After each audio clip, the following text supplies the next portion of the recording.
ಅದಕ್ಕೆ ನೇರವಾಗಿ ನಿಮ್ಮ ಹತ್ರ ಪರ್ಮಿಷನ್ ಕೇಳಬೇಕು ಅಂತ ಬಂದೆ. ನಮ್ಮ ತಾತ ಹೇಳಿದ್ಮೇಲೆ ಮುಗೀತು.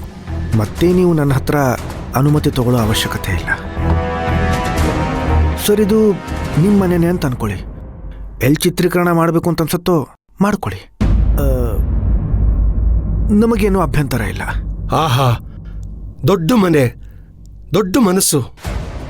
ಆಮೇಲೆ ಕೆಲವೊಂದಿಷ್ಟು ದಿನ ನಾನು ಇಲ್ಲೇ ಉಳ್ಕೋಬೇಕಾಗಿ ಬರ್ಬೋದು. ಅದಕ್ಕೆ ವ್ಯವಸ್ಥೆ ಮಾಡ್ಬೋದಾ? ಅದು ಹೇಗಾಗುತ್ತೆ ದೇವರಾಜ್ ಅವರೇ? ನಾವಿವಾಗ ನಿಮಗೆಲ್ಲ ವ್ಯವಸ್ಥೆ ಮಾಡಿಕೊಟ್ರೆ ನಾಳೆ ಇನ್ನೊಂದಷ್ಟು ಜನ ಡಾಕ್ಯುಮೆಂಟ್ರಿ ಮಾಡ್ತೀವಿ ಅಂತ ಬರ್ತಾರೆ. ನೀವು ಸರ್ಕಾರದ ಕಡೆಯಿಂದ ಬಂದಿದ್ದೀರಾ ಅಥವಾ ಪರ್ಸ್ನಲ್ ಇಂಟ್ರೆಸ್ಟ್ ತಗೊಂಡು ಬಂದಿದ್ದೀರಾ ಅಂತ ಮೊದಲು ಹೇಳಿ. ಅಲ್ಲ ಭಾಗ್ಯಂಬವ್ರೆ, ಈಗ ಸರ್ಕಾರದ ಕಡೆಯಿಂದ ಬಂದ್ರೆ ಏನು, ಪರ್ಸನಲ್ ಇಂಟ್ರೆಸ್ಟ್ ಇಂದ ಬಂದ್ರೆ ಏನು? ಸರ್ಕಾರದ ಕಡೆಯಿಂದ ಬಂದರೆ ಎಲ್ಲ ವ್ಯವಸ್ಥೆ ಅವರೇ ಮಾಡಿಕೊಡ್ತಾರಲ್ವಾ?